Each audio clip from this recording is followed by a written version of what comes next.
3 నెలల్లో స్థానిక ఎన్నికలు, అప్పట్లోగా బీసీ కులగణన పూర్తి. ఈ ఏడాది చివరికల్లా మరో 35,000 ఉద్యోగాల భర్తీ. రాబోయే పంట నుంచే సన్నవడ్లకు 500 బోనస్. ఇచ్చిన మాట ప్రకారం రుణమాఫీ చేసినాం, రాజీనామా చేస్తామన్న హరీష్ ఎక్కడ దాక్కున్నాడు? ఇది ప్రజా ప్రభుత్వం. రాష్ట్రంలో 10 ఏళ్లు కాంగ్రెస్దే అధికారం. రాహుల్ని ప్రధాని చేసినప్పుడే ఫైనల్స్ గెలిచినట్టని వ్యాఖ్య.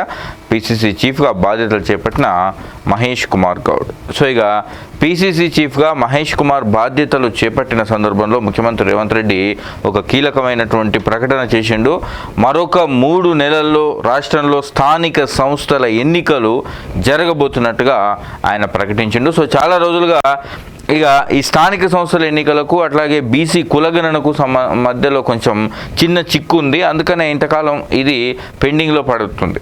సో ఇంకా ఇప్పటికీ రాష్ట్రంలోని అన్ని గ్రామాల్లో ప్రత్యేక అధికారుల పాలన కొనసాగుతుంది. కాబట్టి స్థానిక సంస్థల ఎన్నికల కోసం కాంగ్రెస్ పార్టీకి సంబంధించినటువంటి దిగువ శ్రేణి లీడర్లు, కార్యకర్తలందరూ ఎదురు చూస్తున్నారు. ఎందుకంటే పార్టీ అధికారంలో ఉంది కాబట్టి ఇప్పుడు కాంగ్రెస్ పార్టీ తరఫున సర్పంచ్గా గెలిస్తే తమకు కొంత ప్రాధాన్యం ఉంటుందని చాలామంది కార్యకర్తలు భావిస్తున్నారు. సో ఇక ఎప్పుడెప్పుడు ఎలక్షన్స్ వస్తాయని వాళ్ళు ఎదురు చూస్తున్నారు. సో దీంతోనే ముఖ్యమంత్రి రేవంత్ రెడ్డి నిన్న పిసిసి చీఫ్గా మహేష్ కుమార్ గౌడ్ బాధ్యతలు స్వీకరించిన సందర్భంలోనే ఈ కీలక ప్రకటన చేసిండు.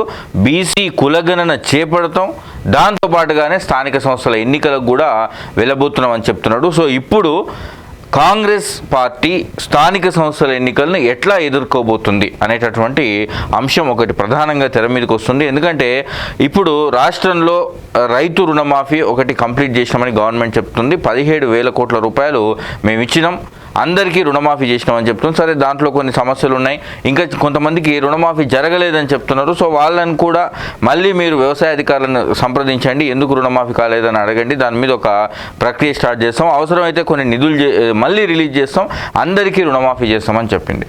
దాంతోపాటుగా కాంగ్రెస్ పార్టీ ఇచ్చినటువంటి మరో ప్రధానమైనటువంటి హామీ రైతు భరోసా. రైతు భరోసా కింద ఎకరానికి 15,000 రూపాయలు ఇవ్వాల్సి ఉంది. దీంతో పాటు వరి పంటకి 500 రూపాయల బోనస్ కూడా ఇవ్వాల్సి ఉంది. సో ఇప్పటికే తాము రైతు రుణమాఫీ చేసినాం కాబట్టి రాష్ట్రంలోని అన్ని గ్రామాల్లో ఉన్నటువంటి రైతులు ఇప్పుడు కాంగ్రెస్ ప్రభుత్వం పట్ల కాస్త సానుకూల దృక్పథంతోనే ఉంటారు. కాబట్టి ఈ వెంబడే ఇక రైతు భరోసా కూడా వేసేసి అట్లాగే 500 బోనస్తో సన్న వడ్లకు ఒకవేళ 500 బోనస్ ఇస్తాము అని గతంలో ప్రకటించినట్టుగానే సన్న వడ్లకు 500 బోనస్ కూడా ఇస్తే, ఎందుకంటే ఇక అప్పుడు ఎలక్షన్లోకి వెళితే చాలా ఈజీగా తాము ఎక్కువ సీట్లు గెలుచుకోవాలి అనేటటువంటి ఒక ప్రణాళిక ముఖ్యమంత్రిలో చాలా క్లియర్గా కనిపిస్తోంది. మరి దీన్ని ప్రతిపక్షం ఎట్లా ఎదుర్కోబోతుంది అనేది కూడా వేచి చూడాలి. ఎందుకంటే ప్రతిపక్షం కూడా ఈ 2 అంశాలనే, రుణమాఫీ చేయలేదు అందరికీ కాంగ్రెస్ పార్టీ, 2 లక్షల రుణమాఫీ అని చెప్పారు కానీ అందరికీ 2 లక్షల లోపు రుణాలు మాఫీ చేయలేదు. రకరకాలైనటువంటి కారణాలతో కొర్రీలు పెట్టి చాలామంది లబ్ధిదారులను తగ్గించారు. కాబట్టి కాంగ్రెస్ పార్టీకి ఓటేయద్దు, ఆ పార్టీకి మీరు ఓటేసినందుకు మోసపోయినారు, 6 గ్యారంటీలు అని చెప్పి ఆ పార్టీ ఏమీ అమలు చేయలేదు.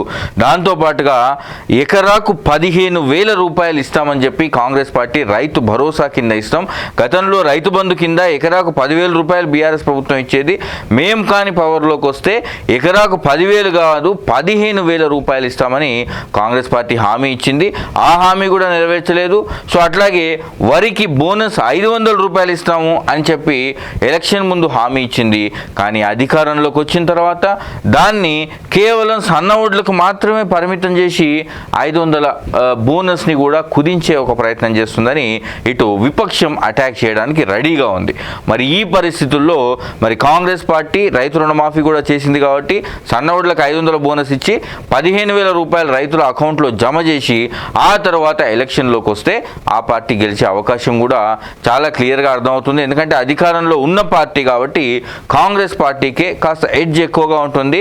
సో ఇక దీన్ని ఆసరాగా చేసుకొని రైతు రుణమాఫీ చేసింది కాబట్టి ఈ వెంటనే ఎలక్షన్లోకి వస్తే ప్రజల అంటే ముఖ్యంగా గ్రామాలు అని అంటే అక్కడ గ్రామాల్లో రైతులే ఉంటుంది. ఇక వేరే రైతులు, రైతు కూలీలు, కౌలు రైతులు, ఈ ముగ్గురే గ్రామాల్లో ప్రధానంగా కనిపిస్తుంటారు. సో ఈ రైతులు, రైతు కూలీలు, కౌలు రైతులు ఈ ముగ్గురికి కూడా రుణమాఫీతోని, రైతు భరోసాతోని, వరి పంటకి ఇచ్చేటటువంటి 500 బోనస్తోని కనెక్షన్ చాలా ఎక్కువగా ఉంటుంది. ఈ 3 హామీలు కనుక చేస్తే ఎలక్షన్లోకి వస్తే తాము చాలా సునాయాసంగా పంచాయతీలన్నీ కైవసం చేసుకోవచ్చు అనేటటువంటి ఒక ప్లాన్లో కాంగ్రెస్ ప్రభుత్వం ఉంది. ఇక నిన్న పిసిసి అధ్యక్షుడిగా మహేష్ కుమార్ గౌడ్ బాధ్యతలు చేపట్టిన సందర్భంగా ముఖ్యమంత్రి ఆయన ఇంటెన్షన్ కూడా ఇదే మనకు కనిపిస్తుంది.